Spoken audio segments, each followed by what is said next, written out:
नमस्कार, मेरा नाम कंदेश अग्रवाल है। आपको मेरे वीडियोस पसंद आ रहे हैं तो उसे लाइक, कमेंट एंड सब्सक्राइब करिए। आज हम बात करेंगे सबसे बड़ी तपस्या क्या है।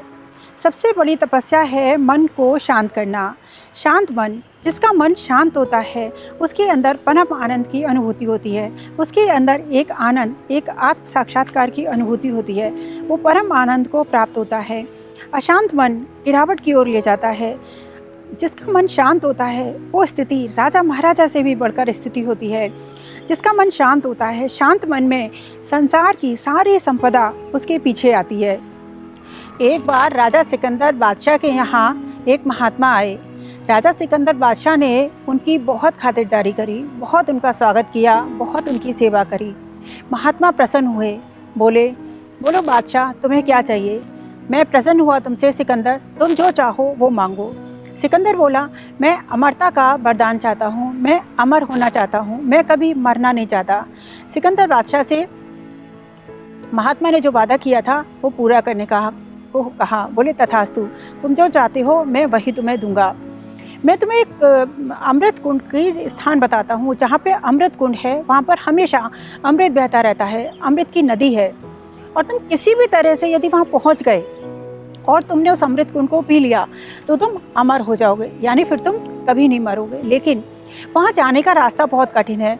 जब तुम वहाँ जाओगे तो वहाँ पर बहुत सारी नदी पड़ेंगी, बहुत सारे पहाड़ हैं और बहुत सारे जंगल पड़ेंगे। किसी भी तरह इन कठिनाइयों को पार करते हुए तुम वहाँ पहुँच गए और तुमने उस नदी का अमृत कुंड पी लिया तो तुम अमर हो जाओगे। राजा सिकंदर बादशाह को इस चीज़ की धुन थी कि उसे किसी भी हाल में अमर होना था। तो उसने सोचा, ठीक है, आप जो बता रहे हैं मैं वही करूँगा। महात्मा तथास्तु कहकर चले गए। सिकंदर बादशाह ने बहुत सारा अपना खजाना लिया, बहुत सारी अपनी फ़ौज ली, अपने सैनिक लिए, खाने पीने की व्यवस्था करी, सारा सामान लिया और वो यात्रा पर चल पड़ा। जैसे महात्मा ने बताया था वैसे ही रास्ते में बहुत सारी नदी पड़ी, बहुत सारे जंगल पड़े, बहुत सारे पहाड़ पड़े। राजा सिकंदर को धुन थी अमरता पाने की, तो वो सारी कठिनाइयों को पार करते हुए उस अमर कुंड पर पहुँचे जो महात्मा ने बताया था। जैसा महात्मा ने बताया था अमृत कुंड वैसा ही था। नदी वहाँ पर वैसे ही बह रही थी जैसी महात्मा ने बताई थी। बिल्कुल शांति थी, एक भी व्यक्ति वहाँ पर नहीं था और शांति से अमृत कुंड में अमृत बह रहा था। सिकंदर बादशाह ने अपना हाथ बढ़ाया, चुल्लू बनाया और उस अमृत को लेने के लिए जैसे ही पीना चाहा, पीना शुरू करने वाले थे कि वहाँ पर उनके सामने एक पक्षी गिरा जो तड़पड़ा रहा था। उसने कहा, रुक जा सिकंदर बादशाह, तू इस अमृत को मत पी। मैंने भी इस अमृत को पिया था और देख मेरी क्या हालत हो रही है। ना मैं मरता हूँ ना मैं जीता हूँ और ऐसे ही तड़पता रहता हूँ। सिकंदर बादशाह डर गया और उसने उस भरे हुए हाथ में सारा अमृत वहीं गिरा दिया और वो वापस लौट आया। जब लौट रहा था उसे फिर रास्ते में वही महात्मा मिले। बोले, क्या हुआ सिकंदर, तुमने अमृत कुंड का जल पी लिया? सिकंदर बादशाह बोला, नहीं, मैं वहाँ बहुत सारी कठिनाइयाँ पार करके वहाँ पहुँच तो गया था, पीने ही वाला था कि वहाँ पर एक पक्षी आकर गिर गया और जिसने मुझे उस अमृत को पीने से रोक लिया।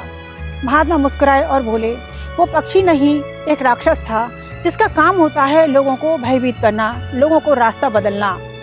और तुम उस अमृत से वंचित रह गए। इतनी कठिनाइयों के साथ तुम पहुँचे, उस अमृत को पी लेते तो तुम अमर हो जाते। सिकंदर बादशाह को बहुत ही दुख हुआ और पछतावे के अलावा वो कुछ कर भी नहीं सकता था। संत कहते हैं यही इंसान का हाल है। बहुत सारी कठिन योनियों के बाद वो मानव शरीर में आता है। इतनी कठिन योनियों के बाद सत्संग में जाकर किसी भी तरह भगवान का नाम लेकर वो अमृत पान कर सकता है, वो अमर हो सकता है, संसार के सारे कष्टों से दूर हो सकता है। लेकिन ये माया रूपी राक्षस उसे हर समय भटकाती रहती है और इंसान भटक जाता है। वक्त एक नदी के बहाव की तरह है, यदि एक बार निकल गया तो फिर दोबारा नहीं आता। ये माया हर समय इंसान की तरक्की में रुकावट डालती है और इंसान उस अमृत को पीने से वंचित रह जाता है।